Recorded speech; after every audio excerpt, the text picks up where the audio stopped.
Well, it's a new year. It's a new year. By golly. It's like in the 1-1-1-1-1 category. It is. Have you made any resolutions?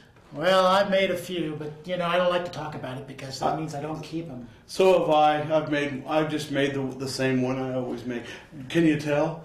I can't tell. You're a shadow of your former self. Well, my shadow is growing. Hello and welcome to your old news update. I'm Izzy Fitz. And I'm Bud Driscoll. Happy New Year, everybody. Happy New Year. Well, let's start off. It's January 10th, 1986. Do you know remember that. Know where you were in 86? Yeah. The rock group Loverboy. Remember them? Oh, boy. Everybody's looking for a weekend. You got it. Oh, keep your day job. I know.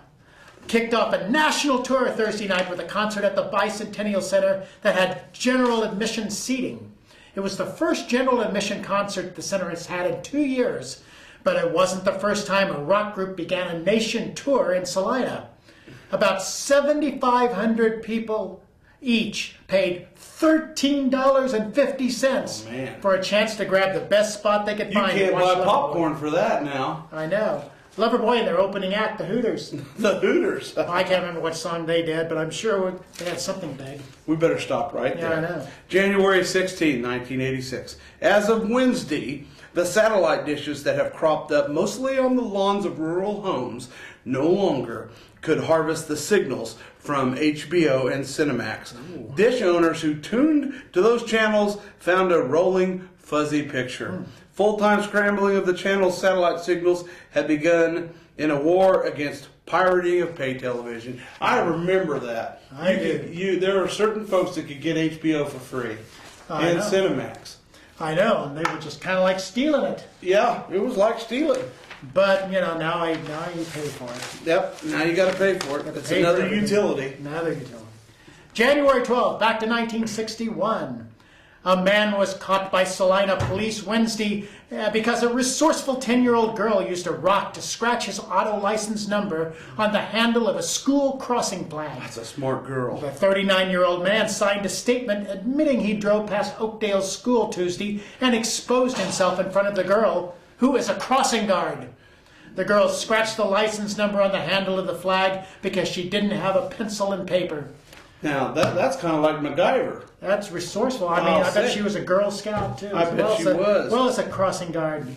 January 11th, 1936. Listen to this one. All right. More than 1,500 persons, some from distances over 100 miles from Salina, have already made their plans to hear Nelson Eddy, the baritone who suddenly appeared as one of the brightest stars in the musical entertainment world with his appearance in Naughty Marietta. Not the XXX version. No, let's hope not. Although there has been a heavy advance sale locally and by mail, C.B. Myers, in charge of Eddie's appearance at Memorial Hall the evening of January 20th, stated today there are still over 1,000 seats left. Well, we got to sell them. Come on. Get off the stick. Nelson Eddy is going to be here forever. Okay, January 13th, 1911. The Wayback Machine. Yeah, 100 years ago. Marshall Toms, remember him? Oh, my favorite guy. Marshall Toms went to a destitute home. What a party animal he was. I know. He went to a destitute home the other day where there were 4 barefooted children and took 4 pairs of shoes and other articles with him. What a nice guy. The mother was crying bitterly. Oh, poor lady. Bitter tears. A little 4-year-old girl clapped her hands when the officer went in, and when he exhibited the shoes, the child quickly got a pan of water, washed her feet, which were as black as coal, drew on the stocking and shoes, and exclaimed, "Gee, but they feel good." I wonder if why didn't she say, "God bless us, everyone"? I don't know. It's a tender story. It is tender. God bless us, Marshall Toms. Yes, January 16th, 1911. Charles Stell, a bootlegger paroled in district court a short time ago, was arrested Saturday night, charged with assault with intent to kill Sally McLean of North 2nd Street. Stell stabbed the woman in the left cheek with a chisel at her home after an argument when she ordered him to leave the house. Where was Marshall Toms when you needed him? I know, we should have called him up. Spent too much time with those destitute children. That's right. Read more about the way things used to be in the look back section of Monday's Salina Journal. Everybody have a good, happy first week of the new year, and we'll keep on seeing you yesterday.